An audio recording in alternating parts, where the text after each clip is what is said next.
Hey, what's up, guys? Recently got 489 new questions, and I'm going to start answering them by video. Here is number 489 by Mr. Tim McKay. He says, I have a 35-inch vertical, which isn't bad, which is pretty good, at the age of 13. Have you measured it just to make sure? Anyways, running, standing, what is it? Anyways, let's start over. I have a 35-inch vertical at the age of 13, and I'm 5'9". I've only been doing calf raises and skipping lately, and soon getting help from a college volleyball player. I was wondering, how low should I be when I take off in a 2-foot jump? So basically, what we have is a 13-year-old who has a 35-inch vertical, which if that's true, that's fantastic. And he says he's only been doing calf raises and skipping. I'm imagining him doing just skipping down the road. And he wants to know how low he needs to be when he initiates his vertical jump. So now that's kind of a complicated question, and there's really a lot of moving parts here. Why? Because if you are a strength dominant jumper, you would probably bend down a little further than other people because you're using strength to gather your velocity.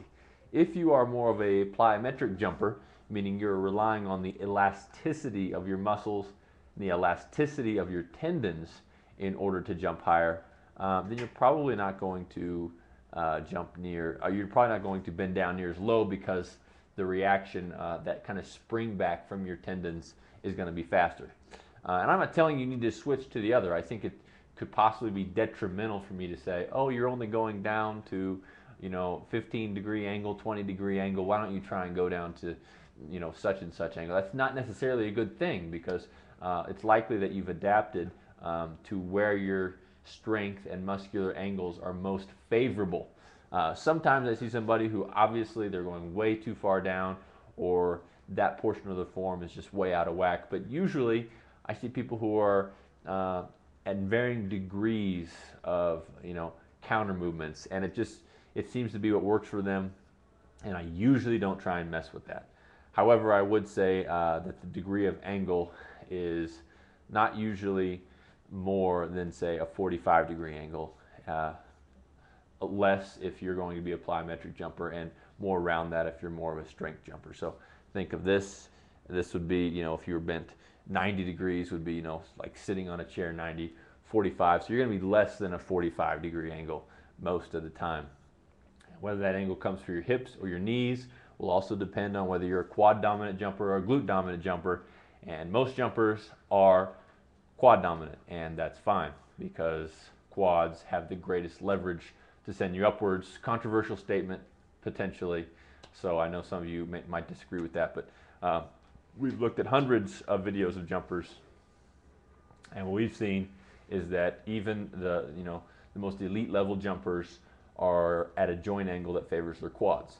So this is all a roundabout way of saying that you probably don't need to worry about your joint angles. About how far your counter movement is.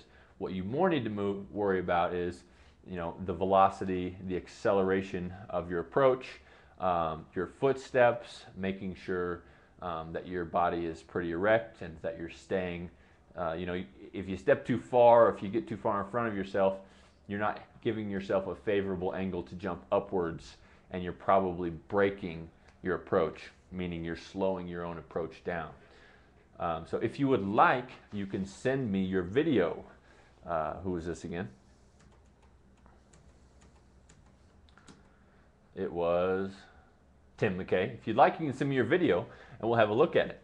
And we'll just go over exactly what I'm talking about in the actual form video that you send me. If you happen to be a Jump Manual coaching customer, you can come to one of our coaching sessions and we will look at your videos live, and you will get still shots looking at each of your joint angles, where you're stepping, and what possible mistakes you can be making. So hope that answers your question. If you guys have more questions or want to build upon what I'm saying here, just let me know. Talk to you soon. Bye-bye.